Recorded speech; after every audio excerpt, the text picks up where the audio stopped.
Որքան մոտենում է խորհրդարանական ընտրությունների օրը, այնքան գթառատ է դառնում Փաշինյանի կաբինետը։ Պարզ չի, որպեսզի ընտրվի։ Բարյացել են, ինչ ասեմ։ Թոշակները 10,000 դրամով բարձրացնելու որոշումից մեկ ամիս անց աշխատանքի և սոցիալական հարցերի նախարար Արսեն Թորոսյանն է հայտարարել, որ իր ղեկավարած կառույցի ենթակա հաստատություններում աշխատողների աշխատավարձերը 30%-ով կբարձրանան։ Ապրիլի 1-ից մեր ենթակայությամբ գործող բոլոր խնամքի կենտրոնների, երեխաների, տարեցների և հոգեկան առողջության խնդիրներ ունեցող մեր քաղաքացիների, ինչպես նաև մեր երեխաների ցերեկային կենտրոնների բոլոր աշխատակիցների աշխատավարձը կբարձրանա։ Ապրիլ 1-յան շռնդալից խոստումների երկրորդ ռաունդն է, քմծիծաղում են քաղաքացիները։ Մարդիկ վստահ են, որ Փաշինյանի կաբինետի անդամի հայտարարությունը հերթական նախընտրական խայծն է։ Ընտրության դեմ կրկես են անում են։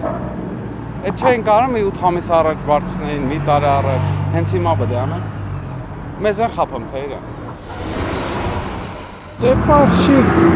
предվыборная кампания, ուրիշ բան չունեմ ասելու։ Պապ ջան, թոշակներն են բարձրացնում ապրիլի 1-ից։ Գիտեմ, այդ նույն բանն է, նույն պատմությունն է, տեղ ոչ մի նորություն չկա։ Իրանք գիտեն, որ շանս չունեն, ուզում են շահեն, էլի մարդկանց ձայներ շահեն, այդպիսի, բայց մեռած բան է։ Օրինական ընտրակաշարք են համարում մարդիկ մեկ ամսում թոշակ աշխատավարձ բարձրացնելու Փաշինյանի և նրա կաբինետի անդամների կտրուկ որոշումները։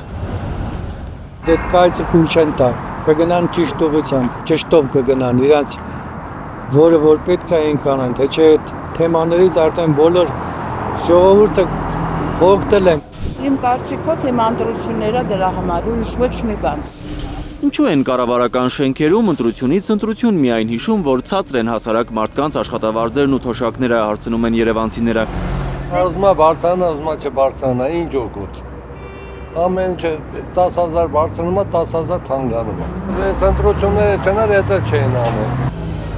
Իբր բարձրանում է, բայց ումա պետք է իբրը, որ դրանով չես կարալ ու դու ձերին ասել, սուտ ասա, կոմունալ վարձեր բան։ Մի սիրիոզն է։ Ես շատ դժգոհ եմ Հայաստանի թոշակից, գոհ լինել հնարավոր չէ։ Հայաստանի գլխով վերջին 8 տարում ինչ ասես չի անցել։ Մարդիկ արդեն գնացել են նրա հետևից, ով խոստանում էր անդուլ պայքարել աղքատության դեմ, բայց հետո հայտարարեց, թե աղքատությունը մարդկանց գլխում է և ուրեմն իր պրոբլեմը չէ։ Թող իրանք բարձրացնեն, մենք ստանանք, հետո ուզենանք կընտրենք։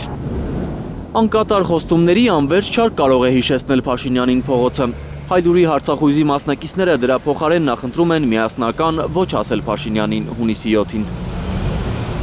Էդգար Ղուշչյան, Աննա Գյուլնազարյան, Նորայր Շարբաթյան և Գագիկ Տեր-Ղազարյան, Հայլուր։